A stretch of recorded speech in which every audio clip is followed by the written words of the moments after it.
Boa tarde a todos. Boa tarde. Boa tarde forte, gostoso. Que a paz de Jesus esteja em nossos corações. Vamos então iniciando mais uma das tarefas, mais uma das oportunidades que esta casa maravilhosa e divina nos oferta. Bastante bênção, bastante luz, desses espíritos amigos, desses protetores que sempre nos abrigam nos momentos das nossas dificuldades. Nós sempre queixamos de que Deus não está por nós. É que nós muitas vezes impossibilitamos que Deus esteja penetrando em nossos espíritos através da sua luz eterna, porque deixamos-nos ainda obscuros, presos às coisas corriqueiras do mundo. Então que estejamos aproveitando esta oportunidade, vivendo a religiosidade do amor, aquela que Jesus nos ensinou, e que possamos praticar ao sairmos daqui, que não sejamos somente dentro dessas paredes, mas ao estarmos lá fora, levarmos para aqueles irmãos que precisam o auxílio necessário.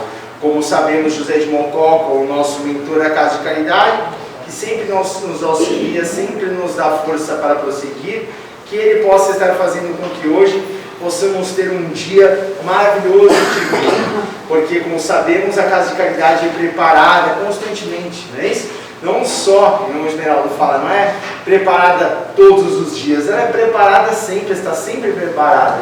E nós, então, viemos aqui e recebemos esse preparo maravilhoso e divino desses Espíritos santificantes, não é isso?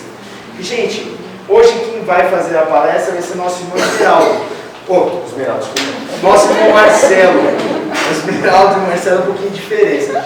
Nosso irmão Marcelo vai fazer a palestra hoje. E como a gente já sabe, nosso irmão Marcelo vem fazendo, para todos nós, já vem muito tempo já fazendo boas palestras muito lindas. O meu pai brincava, falava os monstros da palestra, tem uma parte que é feia. E realmente temos boas palestras. O nosso irmão Marcelo está vindo de bem longe, tá, gente, para proporcionar essa palestra a gente, lá de Minas Gerais, não é isso? Para que esteja fazendo e passando esta palestra para a gente. E, gente, vamos então beber dessa maravilha que ele vai nos falar, porque ele vai falar sobre o livro Vinha de Luz, Cristãos, Mateus 5 e 20. É isso? Fica à vontade, Marcelo. Deus abençoe a sua palestra. Boa tarde.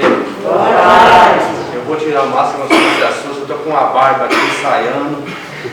É a esposa, diz que é máscara, né? Não, eu quero ver você de barba. Eu sempre lutando. Eu tenho vontade de fazer isso agora, no calor e com máscara. No verão. É, no verão. Bom, gentileza do Rafael, sempre. Sempre gentil, assim como o Sola, né? Uma figura ímpar, que sempre dava oportunidade para todos nós e sempre incentivava, né, com suas palavras, a gente a seguir, a trabalhar, né? Então, assim, pura caridade do Sola, gentileza do Rafael, gentileza da Sandra e todos vocês que vão ter que aturar a minha agora, né? Pessoal, aqui, a lição de hoje é a 161 do Vinha de Luz. O título é Cristãos, né? E o Emmanuel, como sempre, né? Sempre nas nossas conversas falamos, ele é brilhante, sempre em tudo aquilo que ele se propõe a escrever, as reflexões, né? E realmente as suas lições nos dão, né, ainda espaço para poder extrapolar, para aprender um pouquinho mais, né? E aqui ele aborda o capítulo 5 de Mateus 5:20, né? Onde ele fala: se a vossa justiça não exceder a dos escribas e fariseus, de modo algum entrareis no reino dos céus, né? E aí ele vem aqui e coloca, que descreve, né? Os escribas e fariseus não eram criminosos inimigos da humanidade. Para quem tiver interesse de ler, leia, a lição é muito boa, né? Então aqui ele fala, naturalmente, que os fariseus, né, eles tinham princípios, eles tinham a moral, eles tinham um papel, tiveram um papel importantíssimo na época deles, né? Dentro de casa cumpriam com as suas obrigações. Não vamos esquecer que Paulo de Tarso veio dali, né? A origem do Paulo de Tarso era os fariseus, né? E depois ele se converte. Mas, voltando aos fariseus, então eles tiveram um papel fundamental, importantíssimo na história, quer seja, né, até mesmo no esclarecimento das pessoas no tempo de Jesus, como também eles estiveram organizando, né, o próprio Pentateuco, né, que veio de Moisés, mas eles também se prestaram ao estudo do Pentateuco, que são os 5 livros de Moisés, que a gente vai ver daqui a pouquinho, né? E além disso, eles extrapolavam o Pentateuco não apenas pelo que estava escrito, mas também eles ali debatiam os 613. Vou falar as palavras aqui, para me perdoem depois as pessoas que conhecem, né, o hebraico, enfim, os judeus que viram essa palestra aqui, né? Porque vai ser de uma simplicidade enorme, eles vão realmente ver e vão dar risada, mas eu vou tentar arriscar algumas palavrinhas aqui. Então, na verdade, eles também se prestavam à interpretação dos 613 mandamentos que existiam, né, no Torá, né? Enfim, realmente tiveram um papel importante junto aos judeus daquela época. Eles influenciaram a cultura, né, se apresentavam também como partidos políticos, ou seja, teve um papel importantíssimo, né? E se pegavam sempre a parte da religião, né? E Jesus critica essa postura mais exterior dos hebreus, que a gente vai ver daqui a pouquinho, né? E também faz a gente extrapolar a crítica de Jesus, não apenas aos fariseus, mas também até hoje, aos tempos atuais, com as várias religiões e doutrinas que existiram, né? Vamos pegar aqui só por curiosidade, né? Então, assim, os fariseus, eles surgiram mais ou menos ali entre o século II a.C., né? Na verdade, eles eram até classificados como os separados, né? Tinha uma palavra chamada peruche, começou aqui, meu pai, começou aqui. O peruche que significava separação, né? E existem algumas teses também, por que separação? E aí, a base dessa palestra aqui também, eu pesquisei um professor muito interessante, aí eu quis ouvir alguém do outro lado, sobre os fariseus. Não quis olhar alguém do lado cristão falando de fariseu, quis olhar o judeu falando de fariseu. E é muito interessante quando você vê eles falando, né? É bem diferente, tá? Então, o nome da pessoa, desse professor, ele é um estudioso da doutrina cristã e também judaica, né, judeu, Jonathan Matias. Se vocês quiserem puxar no Google, vale a pena, está no YouTube. Ele tem um canal bem interessante sobre isso, né? E aí, então, fariseus, século II a.C., né? Eles se destacam, se separam, são classificados como os separados por 3 hipóteses, porque eles se aplicavam exclusivamente ao estudo das escrituras sagradas, né? Portanto se separavam dos demais. Eles se separavam, outra hipótese, né? Porque naquela época, né, existia uma grande influência da cultura grega, advinda da conquista dos romanos, que aconteceu naquela época, né? E também se apartavam dos gentios e dos judeus, porque eles não estavam muito interessados, eles estavam preocupados mais com o cotidiano, e os escribas falaram, não, a gente tem um papel, se auto-intitularam, nós temos uma missão aqui, e essa missão é preservar realmente o Torá, interpretar essas leis e organizar tudo isso, né? Durante a existência dos fariseus, eles foram perseguidos por diferentes impérios, durante a própria existência dos fariseus, mas no ano 70 depois de Cristo, antes de Cristo, né, eles tiveram realmente, né, um espaço muito grande e de fato se estabeleceram, né, com toda a sua influência, constrói o Sinédrio, né, estabelece o Sinédrio, né, com os juízes, com lá os sacerdotes e tudo mais, né, e eles acabam se estabelecendo de uma forma muito mais influente ali em Israel, ali na Judéia mesmo, né? E estabeleceu-se o que nós conhecemos dos ensinamentos dos fariseus, né?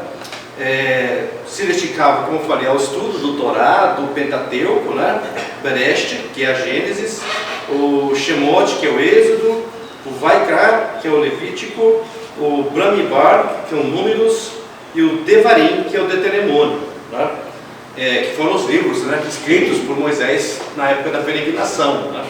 Só lembrando, voltando um pouquinho atrás, né, os fariseus saem exatamente do povo judeu, que tem mais de 4.000 anos de história, foram perseguidos, invadidos, separados, juntados, torcidos, espremidos, ou seja, é um povo que de fato, né, na história, tiveram várias transformações, um povo realmente que sofreu bastante ao longo da sua existência, não tinha uma pátria especificamente, né? E a gente vai ver que muito depois disso continuaram não tendo, né? Até mesmo com a recente perseguição da Segunda Guerra Mundial, onde foram perseguidos, foram separados, né? E depois foram recolocados ali pelo acordo dos Estados Unidos com a Rússia, colocados ali em Israel, né? Aquele ponto ali. O Torá, ele era composto por 613 mandamentos, né? Mitzvot, que eram chamados mandamentos, né? Esse eu consegui achar até a tradução. dos quais 248 mandamentos eram positivos, ou seja, aquilo que a gente deveria fazer como uma coisa certa, então eles ensinavam, interpretavam esses 248 mandamentos, explicavam, debatiam e ensinavam a população mais comum sobre o que fazer, e também tinha 365 ensinamentos sobre o que não fazer. Eles também debatiam cada um desses ensinamentos e também compartilhavam esses conhecimentos com os demais, né? Além disso, eles também tinham o Torá verbal, né? O Torá verbal, que eram ensinamentos que eram passados de geração para geração. Não era algo escrito especificamente. Era, na verdade, ensinamentos que eram trocados de judeu para judeu, né? Eu estou explorando esse ponto como curiosidade, porque eu vou chegar no ponto da nossa conversa daqui a pouquinho, tá? São curiosidades que eu acho legal, porque eu não é pegar o fariseu e pegar e demonizar o fariseu, porque em todo momento a gente demoniza o fariseu. Não é isso, Jesus não fez isso, né? A gente vai ver depois, em Mateus 15, que existe ali uma grande influência da própria igreja, né? Naquele capítulo, né? Quando ele fala que ai de vós judeus, ai de vós fariseus, de uma forma muito dura, condena, né? Então a gente vê ali que, depois a gente vai falar um pouquinho sobre isso, tá? Mas voltando então aos fariseus, né? Eles eram compostos, né? Os judeus tinham os fariseus, tinham também os sacudeus, né? E aí a coisa vai ficando complicada, né? Porque os sacudeus, eles eram os judeus que interpretavam a lei e realmente ao pé da letra, né? Não admitiam questões que os próprios fariseus admitiam, né? Até mesmo relacionado à reencarnação. Foi interessantíssimo isso na hora que eu pesquisei, né? A gente vai ver aqui, os fariseus, através da Cabala, que é um estudo, um ensinamento, um estudo místico do judaísmo, né? Que estuda sensações além dos 5 sentidos, né? Da fala, do tato, do olfato e assim por diante. Eles também têm uma parte mais mística, né? E lá consta ensinamento sobre a reencarnação. Então os fariseus, eles complementarmente ao Pentateuco, que não estava escrito especificamente no Pentateuco, né, nos 5 livros que eu acabei de falar, uma linha, né, de rabinos dos fariseus, eles aceitavam os ensinamentos da reencarnação, da tramitação da alma, dos espíritos. Já os sacudeus não, esses eram realmente ferrenhos ao pé da lei e não aceitavam, né? E outra curiosidade os sacudeus, que também interpretavam a lei de Moisés, portanto, eles se alinhavam muito mais à elite da época, aos poderosos da época, e os fariseus já eram o contrário, eles já se alinhavam ao povo. Eles tinham muito mais uma simpatia do povo e pelo povo. Por quê? Porque toleravam mais as questões do povo e o povo os entendiam mais. Você vê que curiosidade, né? Os fariseus acreditavam na providência, ou seja, Deus intervindo de alguma forma na vida do ser humano individual, através das variadas ações, né, intervenções. Já os sacudeus não acreditavam nisso, né? Mas os fariseus assim acreditavam que isso era possível, que Deus agia através da sua providência, né? Como falei, acreditavam na imortalidade e na reencarnação, através da Cabala. Tudo isso, pessoal, dá uma pesquisadinha que vocês vão ver que é bem interessante, é bem legal. Aí, na época de Jesus, os fariseus, lembra, 2 séculos antes de Jesus, na época de Jesus, eles se dividiram em 2 linhagens, né? Uma que é proveniente de Hilel, né? Que também era um judeu estudante da lei, né? Famoso, e ele estava mais inclinado para a tolerância maior, né? E tinha um ensinamento, uma frase que ele falava que é muito interessante, muito alinhada com o próprio cristianismo. Ele falava assim, que o que for odioso a você, não faça seu próximo. Ele falava isso, né? Já a outra linha, que era a linha de Shammai, que era uma outra linha de fariseus, já eram muito mais radicais. Realmente era lei pela lei, a escrita pela escrita, a imposição da força, né? Não havia tolerância, né? Fato curioso da vida, né?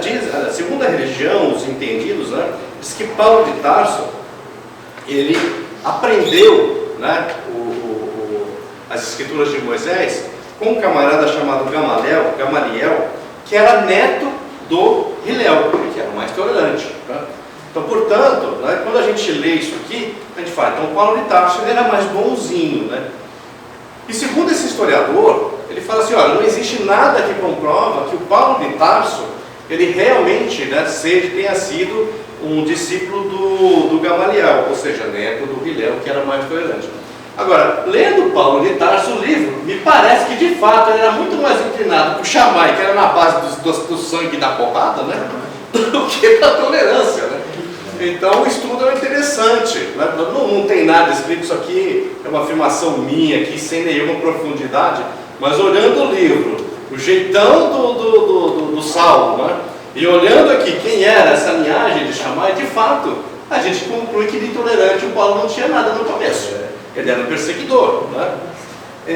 Avançando um pouquinho, aí basicamente essa linhagem do Hilel, além da questão postural, né, de como se convertia, né, as pessoas, né, ao Torá, aos livros de Moisés, eles também tinham uma questão básica em relação ao divórcio. Eles debatiam muito entre eles, né? Enquanto o Hilel, aí era o oposto, o Hilel, ele justificava o divórcio por qualquer fato, né, por mínimo que seja, né, desde até a comida sendo mal preparada, né, ou as vestes não estando bem cuidadas, enfim, uma série de questões que poderia se levar ao divórcio, ou seja, um homem abandonar uma mulher.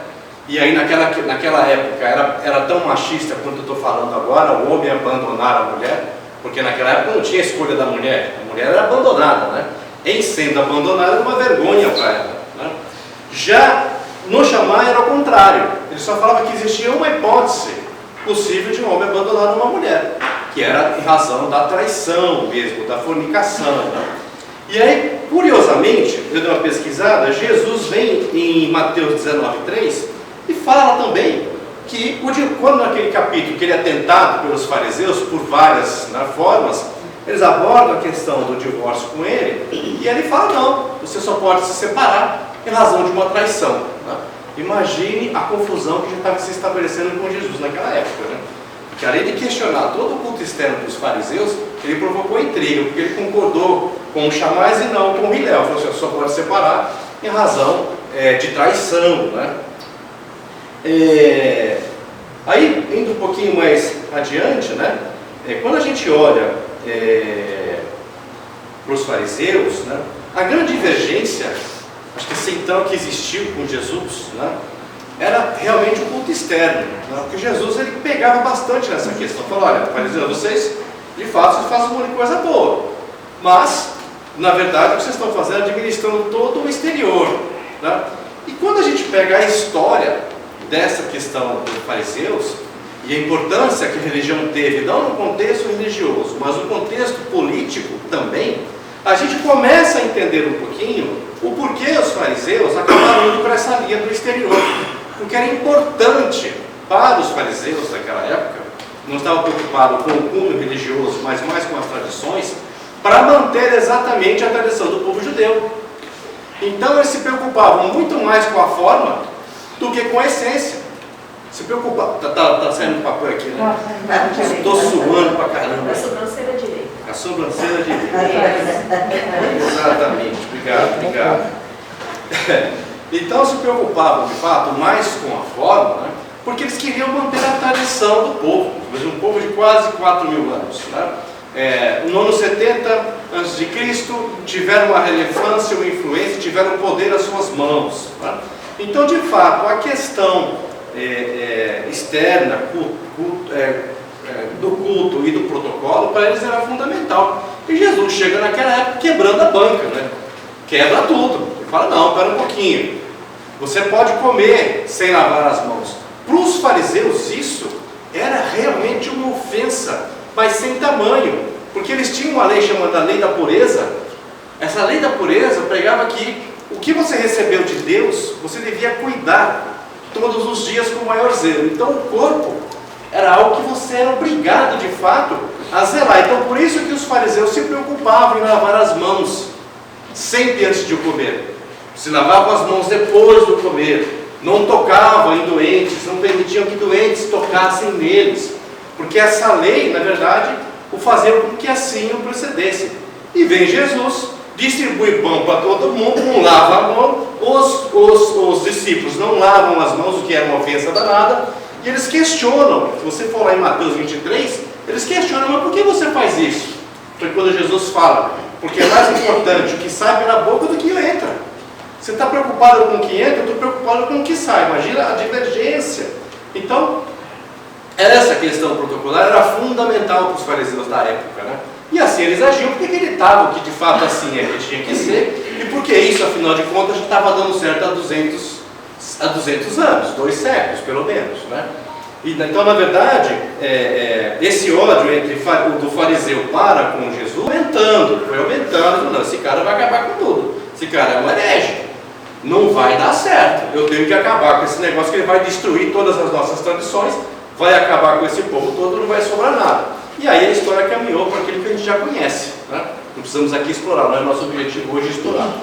Mas o fato é a gente aqui entender que o fariseu, o que ele estava fazendo, ele achava que ele era o correto, não achava que era errado, né? E Jesus, quando questiona essa questão toda, né? Falando que ele está mais na essência, eles fazem lembrar dos ensinamentos do Torá. Jesus não está falando nada de diferente, percebe? Né? No Pentateuco tem muita coisa ali que está muito alinhada aos ensinamentos de Jesus. Aliás, Jesus saiu, ele era um judeu, vamos combinar, né? Não saiu de uma outra tribo, de uma outra etnia, nada disso, né?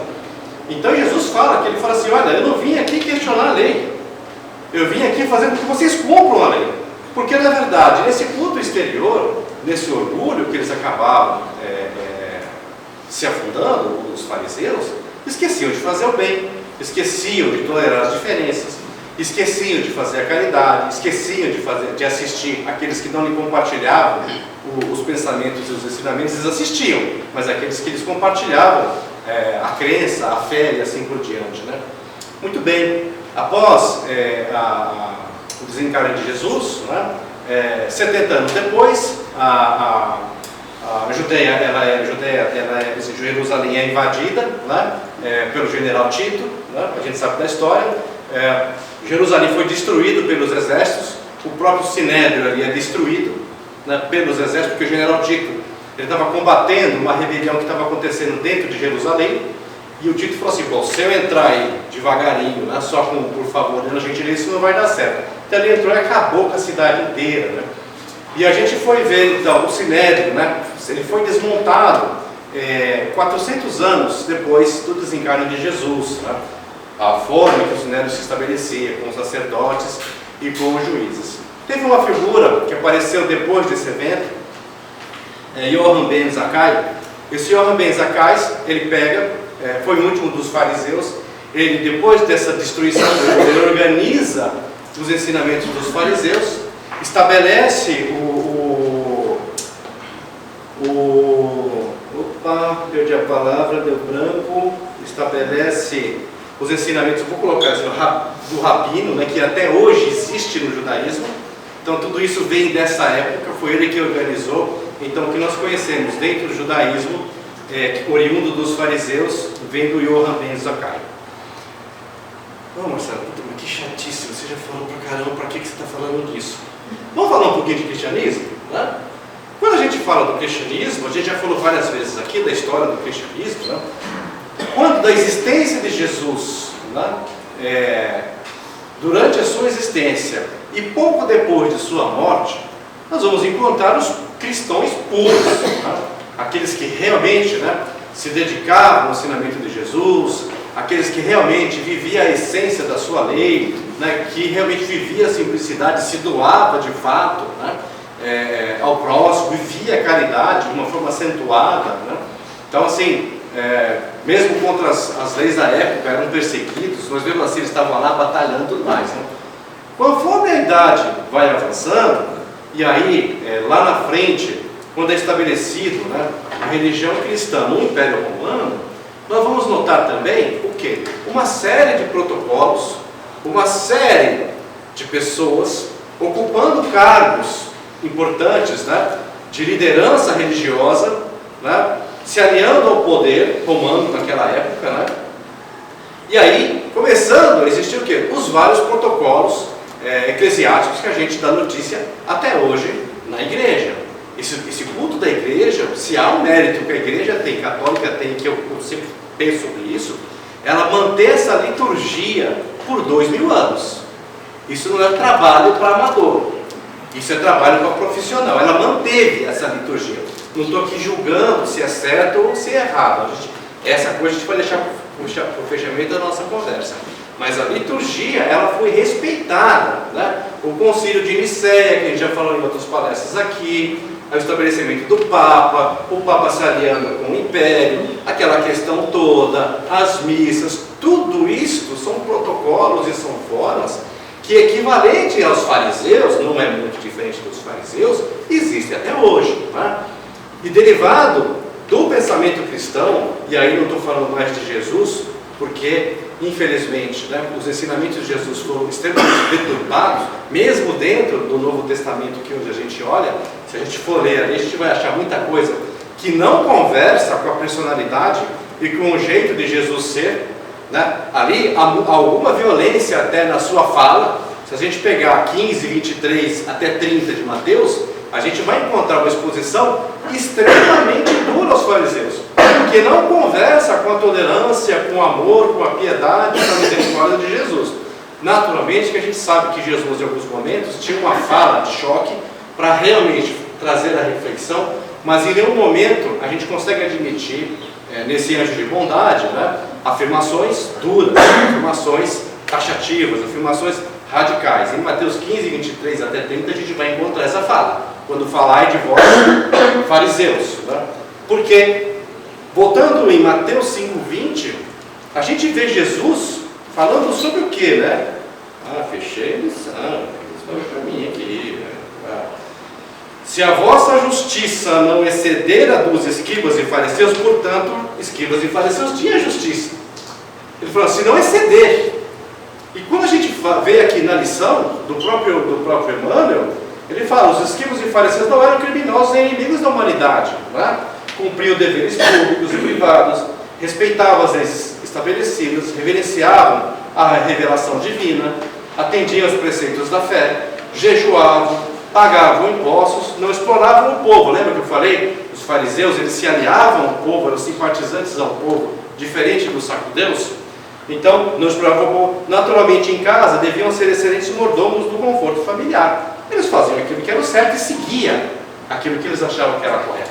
Indo mais adiante, falando agora dos cristãos e não mais do Evangelho, né, os protocolos cristãos realmente também, né, acabaram estabelecendo poder, acabaram se manifestando politicamente em várias fases da humanidade, estiveram levando à morte, né, milhares e milhares de pessoas, né, pela Santa Inquisição, de maneira injusta, perseguiam, fizeram muito pior do que os fariseus. Muito pior, gente, pior. Né? E pior ainda, durou muito mais. Nós estamos falando aqui de 1.200 anos, falando aí, de muito mais, né? De 1.700 anos. Os fariseus foram 270, para ser mais exato, mais justo, né? Claro, aquela questão da Inquisição católica, né? Aí surge, né, o Iluminismo, com ele surge o Espiritismo, que traz um estudo, uma reflexão muito mais ampliada sobre os ensinamentos de Jesus, né? Traz realmente, de uma forma inequívoca, né, como a gente deve se portar perante realmente esse Evangelho, sem protocolos, mas ainda assim, e infelizmente, nós vamos encontrar no meio espírita, né, protocolos, tradições, processos, cerimônias. Eu não vou aqui citar nomes de instituição A ou de instituição B, mas os protocolos existem. Médios, eméritos que se perderam pelo caminho, né? Seduzidos pela vaidade, seduzidos pelo orgulho, então também se perderam. Então esta lição de Jesus, aqui a gente vai começando a se encaminhar para o fechamento da nossa conversa, ela começa a trazer essa reflexão, né? Não é só não ser como os fariseus, percebe? É por isso que eu queria chegar nesse ponto, é a gente fazer uma reflexão, a gente na verdade tomar cuidado com o nosso culto externo, porque não, se eu não fosse como fariseus eu estou livre. Não, você não está, porque na verdade a gente, até de maneira sem a gente perceber, a gente pode ser seduzido por uma série de armadilhas, principalmente o espírita, né? ligadas à vaidade, ligadas ao exclusivismo, né? Onde considera que, às vezes, não, a verdade está aqui, né? A verdade está ali, não é uma ignorância sem tamanho quando a gente fala sobre isso. Porque a maneira que a gente estuda, a maneira que a gente avança nas pesquisas, a gente vai ver que ela está em cada pontinho do que a gente está estudando, né? Hoje mesmo, né? Hoje, por curiosidade aqui, acabei perdendo o horário, vocês me desculpem. Porque eu comecei a avançar tanto aqui, eu fiquei fascinado quando eu vi esse rapaz falando, né? Ele é um judeu, mas ele falava de uma maneira tão esclarecedora, naturalmente que devia ter ali um pezinho dele também, que tem que tudo submeter a quem lógico razão ao consenso, mas surpreendente, né? Quando falou da Cabala, que o fariseu acredita, né? Porque ele estava na transmutação da alma, o queixo caiu. Peraí, eu não estou falando porque acho que eu estou lendo, acho que o meu link está errado, aqui tem um hacker aqui no computador, ele está distorcendo a lição. Então, na verdade, essa verdade que a gente busca e que a gente está sempre atrás dela, vem sendo construída por todos os povos, né? Por todas as religiões. A essência divina foi colocada por Jesus, de uma forma inequívoca. Sermão da montanha, de cabo a rabo, não tem nada ali que você consegue dizer, não, o homem pôs a mão aqui, o homem não conseguiu deturpar, né? Mas outras partes do Evangelho, certamente, foram mexidos, né? Imagina quem escreveu a Bíblia, lá depois, né? Escrevendo sobre os fariseus, né? Ele olhava, se tinha uma nesga ali, a tinta era rosa, ele pegava uma tinta roxa, né? Ele ia pegar, não é tão bonzinho assim, ele pegava e mandava a brasa, afinal de contas era ele que estava escrevendo, a tradução é dele, né? Então assim, as acomodações, elas são variadas. Então Jesus, se viesse novamente, né, para repetir essa frase, ele a repetiria da mesma forma, talvez tirando os fariseus agora, colocando talvez outras religiões, né? Outros comportamentos, outros pensamentos, né? Isso não acontece apenas com o lado religioso, né? A questão da vaidade, ela acontece no meio científico também, né? E por isso que às vezes impede cientistas de avançar além dos estudos. Há um ego no meio científico gigantesco, não sei se você sabe, mas né, ele é enorme, né? Rafael convive no meio da medicina, ele sabe disso, né? O ego, a vaidade, realmente, ele é muito grande. Então, o egoísmo, a vaidade, né, ela atrapalha, né, em todos os setores da vida, né? Eles nos tiram fora do nosso caminho, ele acaba com as inteligências, né? Destrói valores. Então nós temos que tomar um cuidado, mas enorme, com a tal da vaidade, com a tal da presunção, com a tal do clube do bolinha, né? Ah não, se você é do meu clube, assim como os fariseus faziam. Se você é do meu clube, você está no meu clube. Se você não pensa como eu, você não está no meu clube. Porque o clube somos todos nós. O clube é a humanidade, nivelados pelos defeitos, pelas paixões, nivelados pelas imperfeições. Estamos numa sala de aula e numa instituição exatamente aplicável a todos nós, cada um com a sua imperfeição e maior ou menor nível. Não há excluídos, né? Quem não vê, né? Quem faz o mal não tem visto a Deus, está lá no Evangelho, não está excluído, na verdade ele não tem visto, é uma situação temporária. Então nada de julgamentos da nossa parte, como cristãos, agora sim, interpretando o Evangelho. Somos todos filhos do Pai, somos todos criação da sua bondade infinita, somos todos investidos do potencial infinito, né, de crescimento, somos deuses com D minúsculo, podeis fazer isso e muito mais, assim falava Jesus. Mas Jesus não falava apenas naquela época aos discípulos, não falava apenas aos fariseus, não falava apenas aos samaritanos, não falava apenas aos sacudeus, não falava apenas aos romanos, ele falava a todos. Se assim ele procedia, por que nós, na nossa mesquinhez, na nossa inferioridade, na nossa pequenez, vamos separar a quem quer que seja? Por que nós, na nossa inferioridade, vamos dizer que o culto A é melhor que o culto B?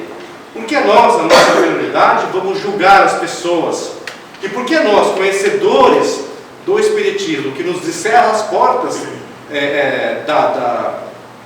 da alma, né? do caminho, né? Realmente nos revela como transgressores do passado, transgressores do presente, mas almas evoluídas do futuro, principalmente para nós, como é que a gente pode julgar a quem quer que seja? Dizer que aquele está apartado do Espiritismo. O Espiritismo é tudo. O Espiritismo é tudo. Tudo está contido. No Espiritismo, Leon Denis vem de Serra de uma forma muito clara. Ele fala, tudo é departamento, tudo é setorizado, tudo é degrau, tudo é aprendizado. Então nós precisamos ampliar a nossa mente, ampliar a nossa visão e enxergar realmente a humanidade dessa forma. Aqueles que estão apartados provisoriamente encontrarão o caminho. Assim como nós, em passados idos, de eras idas, também encontramos, fomos guiados por almas piedosas, misericordiosas, que nos auxiliaram. Então essas almas perdidas de hoje serão os espíritos iluminados de amanhã. Assim como nós perdidos de hoje, no futuro, naturalmente, o futuro evolução é uma constante, também estaremos adquirindo a nossa maturidade. Então se nós somos imperfeitos, por que julgar a quem quer que seja? Por que julgar as religiões? Pois em todas elas o Evangelho de Jesus está inserido. Se está inserido o Evangelho de Jesus, a sua essência divina ali está contida. Não tem como fugir, é a mesma. O protocolo, o exterior que Jesus fala para a gente tomar cuidado, que existe no Espiritismo, que existe no Catolicismo, que existe no Protestantismo, que existe no Judaísmo, essa essência ela é a mesma. O Evangelho de Jesus está muito alinhado também ao que tem no Torá. Não há tanta diferença assim. Nós vamos encontrar ele também no Islã, também está lá. Então, na verdade, todos nós somos irmãos. Irmãos a caminho da evolução. Então, quando Jesus fala, cuidado com o culto interior, fala também dos julgamentos, fala também das seleções, fala também das presunções, fala também acerca do orgulho, fala de uma série de coisas. Não mais só dos fariseus. E por isso que eu extrapolei um pouquinho os fariseus hoje, para a gente trazer essa reflexão, essa história, né? Você viu que o cristianismo, depois, não foi tão diferente. Fizeram pior do que os fariseus. Fizeram muito pior. Se a gente for somar aqui, botar no balanço, fizeram muito pior. A falar, mas a época, eu, inclusive vi, outro dia eu estava vendo um texto, um historiador muito interessante, ele falava, a gente chama a época da igreja, da Inquisição, né, a época das sombras. Ele fala, olha, eu não concordo com isso, que a humanidade mergulhou na época das sombras. Porque enquanto isso, a China, que não vivenciava nada disso, estava progredindo, estava avançando. Eu falei, puta, é verdade.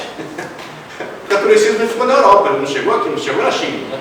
E a China evoluía, ela caminhava. Então assim, o poder divino é tão grandioso, que mesmo quando, numa região, né, está em áreas purgatoriais, passando por provas, passando por experiências, permite que outras avancem, né? No livro A Caminho da Luz a gente vai achar isso de uma forma muito clara do Emmanuel, né? Quando ele fala dos povos, das idades, assim por diante, né? Então voltando, turma, a mensagem principal de hoje é realmente essa, né? É a gente refletir sobre isso, né? Refletir sobre essa necessidade da gente não julgar, da gente não discriminar, da gente ser mais justos que os próprios fariseus.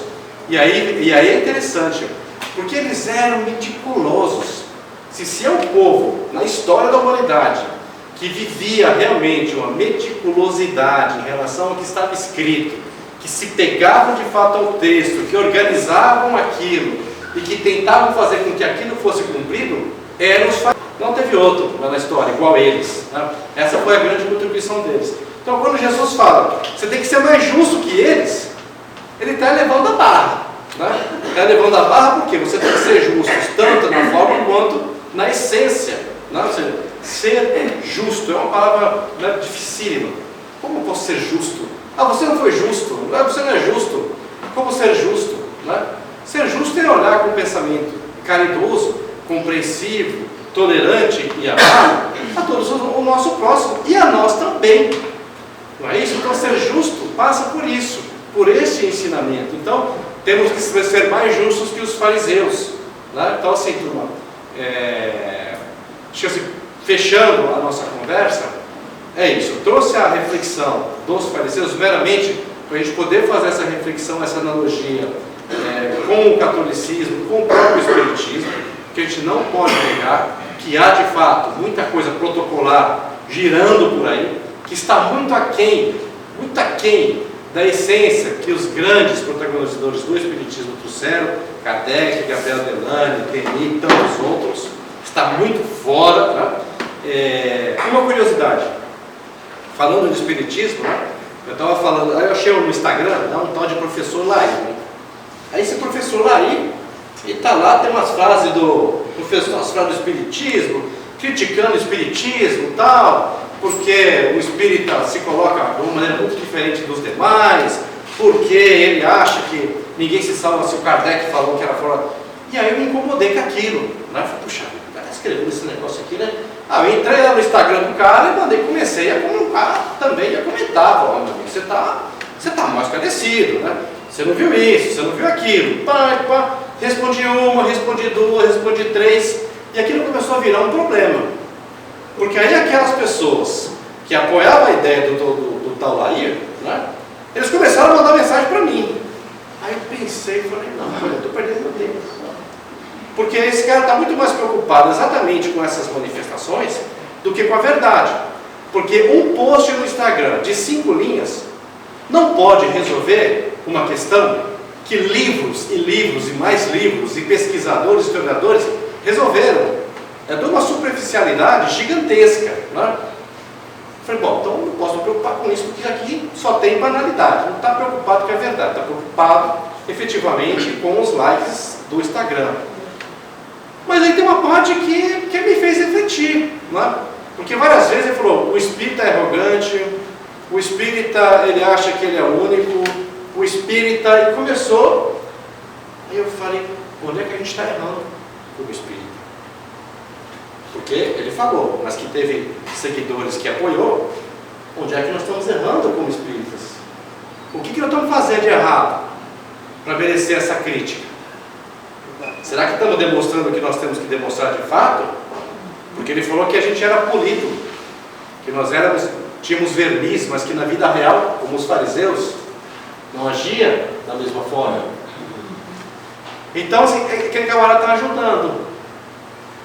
Pelo menos para mim, ele começou a ajudar. Falou, o que eu estou fazendo de errado?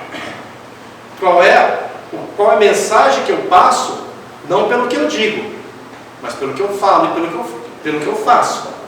Porque vir aqui falar, né? Aqui está gravado, inclusive. Eu não posso nem chegar no outro lado e falar assim, eu não sabia, está gravado.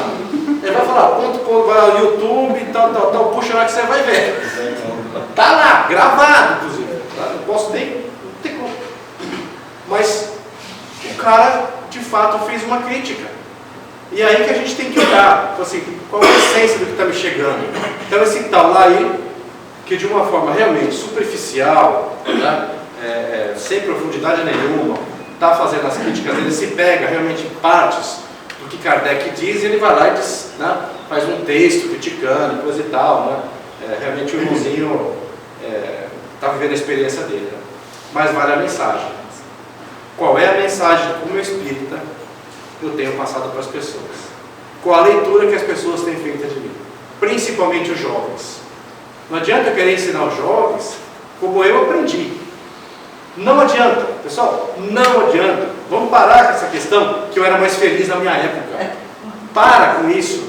Eles também são felizes na época deles, vivendo o contexto e o que eles precisam viver. Nós vivemos um saudosismo, né, os mais jovens, né? Eu aqui, não, porque na minha época era melhor, porque o professor, a nossa época passou, o contexto mudou. Essas cabecinhas agora precisam de outro tipo de ensinamento. Que sabe que eles precisam? Demonstração. Eles não aceitam mais as teorias. Eles olham muito mais o que nós fazemos do que o que dizemos. Minha filha me pega o tempo todo no contrapé. Mas aquele dia você falou isso, né? Você não está fazendo o que você falou. Então é muito mais o que a gente faz do que o que a gente fala. Porque Deus vai te castigar e não tem medo mais disso. Isso é coisa do passado. Então assim, vamos fazer uma leitura diferente. Os tempos estão mudando, tá? Mudando para melhor, porque eles não convivem mais com os nossos medos, não convivem mais com as nossas mentiras, não convivem mais com a nossa timidez, não convivem mais com os problemas que a gente vivia no passado. Eles têm uma vida diferente que nós demos a eles. Então não vamos falar para eles, na minha época é muito melhor, porque é chato, gente, essa história já não está colando mais, né? Desculpa a parte. Rafa, eu vou encerrar por aqui, terminei. Essa é a mensagem, tá bom? Obrigado pela paciência da nossa conversa, tá bom? Até a próxima, se Deus quiser.